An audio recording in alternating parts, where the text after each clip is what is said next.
best returning player tonight, Steve. How do they find a way to replace him? Jack Page is into the lineup, but it's tough to replace someone like Lane Hudson. Yeah, you hit the nail right on the head. It's got to be by committee. It's just not one guy who can replace a Hudson. It's got to be a collective effort, and not just from the back end. The forwards really have to help out too. They've not done a good job defensively over their first 3-4 games to start the year. If you missed the game last night, Cade Weber still not into the lineup for BU. He's a graduate student and one of the most experienced defensemen. So the Terriers without their two likely best defensive players in game 2, and the season 2 weeks into the year has not gone according to plan for the Terriers. Preseason number 1, they won their opener against Bentley in overtime. Since they've lost to New Hampshire, they scored the opening goal last night, and then Notre Dame scored 4 unanswered to win by a 4-1 tally. They are looking for a big bounce back tonight in game 2. And again, you look at the goals, and this is something head coach Jay Pandolfo talked about in the loss to UNH and the national development team. We had numbers back, but just soft coverage. You know, just skating by pucks, and the first penalty will go to the Fighting Irish. Skating by pucks, and defensively, he wants them to be a lot better. BU's power play against the Irish penalty kill. You saw it in the open. 6 power play opportunities last night for the Terriers. They were 0 for 6. Great work on the kill by the Irish, but now a BU team that's just 1 for 13 to start the season on the advantage. There's a long-range shot from the stick of Tom Willander, freshman. Let's not forget about some of those stops he made. I mean, he certainly kept them in there early in the hockey game. Even when they were down 1-0, I believe the shots were 10-5, 10-6. Ryan Bishop makes it look easy sometimes, and some of those saves are a lot tougher than they look.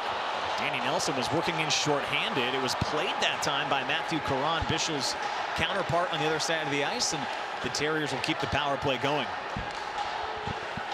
Bishop's numbers last year, .930 save percentage, was the Big Ten goaltender of the year as Macklin Celebrini works in. Shane LaChance picks up the puck, and now Willander sets the power play at the blue line.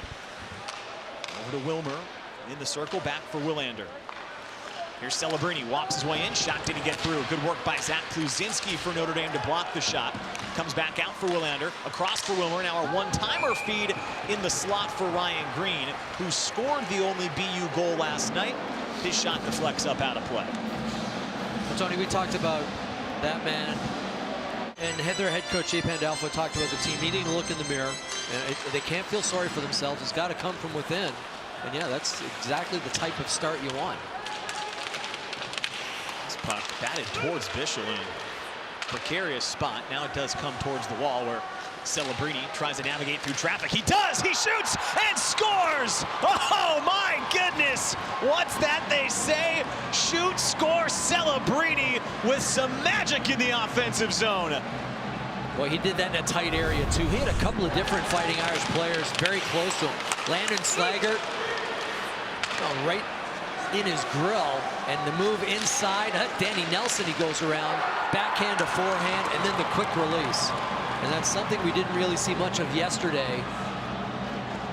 I love this move here. The backhand to the forehand, and then really quick release as Slaggert tried to get to it. Actually had to double clutch to get to it. And beats Ryan Bishop to the inside. So Ryan Bishop, almost perfect last night. He has now allowed 2 goals on the first 5 shots he has seen. That's what we expected to see. That's a sign of real good players, willing to skate to traffic, you know, being fearless in that regard. And that can be off-putting as a defenseman, you know, when a guy's coming at you instead of trying to go around you. He will skate to traffic. We know he's a great skater. He's got the real good shot. And we saw all of those things on that second Terrier goal. Jay Pandolfo has to be thrilled with the way his young Terrier roster has responded after a disappointing loss. He was an assistant coach with Bruce Cassidy in Boston, and he said he learned an awful lot, and we'll watch this first. Oh my gosh, goals galore! Ryan Seedham! Also a third-round selection of the St. Louis Blues. And one of 12 members of this BU roster that have been selected in the NHL draft. In fact, over the last 2 years, they've had the most draft picks amongst any college hockey program. Trevor Janicki does well to speed down the ice and beat an icing call for Notre Dame, and then cycles it down low, looking for Cole Knuble. Knubel shoves off a check, carries it below. Wow, somehow feeds it through traffic for Plazinski. Then he lost his edge, and here come the Terriers. It's Tuck with Kaplan. Tuck walking in, and it's the 4th goal of the opening period. It's an onslaught from the Terriers as Luke Tuck lights the lamp. Davis was tied up with the BU player, and Bolton gets the interference call. So BU had an early power play. They did not score, and then a couple seconds later, they did score, and since then, they've been unrelenting. They've got the puck again in the slot, tipped towards net, driven wide, and Macklin Celebrini is right there. Sends it out to Tom Willander, back for Celebrini. Works his way in, shoots just wide, goes into the corner, comes out towards the line. Landon Slaggert had it for a moment. He takes a spill, and play continues. Here's Ryan Green, shoots for Bischel. Wow, again, a stick. Just the way it came off. Another clean one off the faceoff. Willander shoots, and Bischel has to come across. 14-3 is the advantage right now for the Terriers in shots. Across for Wilmer, in front it goes, another one hits the right post. LaChance had a chance at his second, and it wouldn't go. You know, Wilmer gave him the shot pass, he redirected it, but he stayed with it, got the rebound, but just put it off iron. Willander across for Celebrini, carries it, shoots it. Bischel makes the save and is able to hold it. Real good puck movement by the Terriers. And there's the hard pass, the redirection, but he stays with it. He gets it off the pads.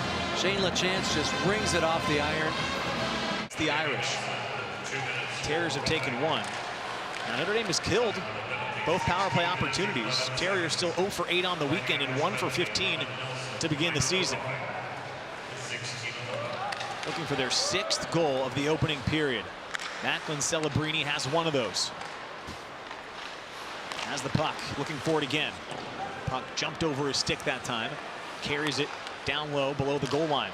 And his pass, no look pass that time, intercepted by the Irish captain Landon Slaggert, and he clears it.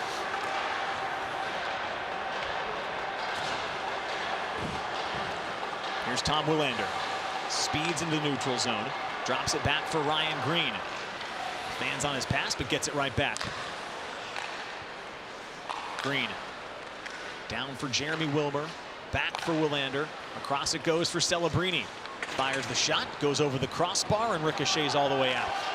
One thing on the power play, if you shoot from an angle, try and get it on net, because if you miss, chances are it's going to rim the boards and head out over the blue line to the offensive zone. That's exactly what happened with Celebrini. Still 45 seconds left. Celebrini out there. Goes across for Wilmer. Then another pass through the slot that's broken up by Grant Silanoff. Plays it out for himself, and he's got some speed. Good work by Willander, who's tired at the end of a shift, to fight him off and get it back. Willander had been out there for a minute and a half, almost a minute and a half, and a good stick by Silanoff. Just getting into a passing lane. He broke up that play inside his blue line and almost found himself on a breakaway. Celebrini finally goes to the bench. Larry Robinson, Pat Burns, Lou Lamoriello was behind the bench for a little bit. Claude Julien. He learned an awful lot from each of those guys, and he went out of his way to talk about Bruce Cassidy. Watch this. Zach Plazinski shoots one on his netminder, Matthew Caron. We'll mention, too, on the other side, Notre Dame has made a goaltending change. Jack Williams is in, the backup for Notre Dame, who only played 41 minutes last year for the Irish. As Caron makes another stop. Came in relief early last season, only appeared in a couple contests. And this is interesting, as the puck is coming his direction now for the first time in a long time, and it rolls through his crease. Well, not only is it interesting for Williams, but it's a shot across the bow of the team. Yeah. And I mean, you know, you hung your goalie out to dry. Here's a guy who, you know, last year was the only reason you guys were hanging around for a puck. Nelson for Notre Dame had it, then the senior Tuck takes it away from the freshman. Now Celebrini across for a one-timer from Devin Kaplan that Williams has to kick out.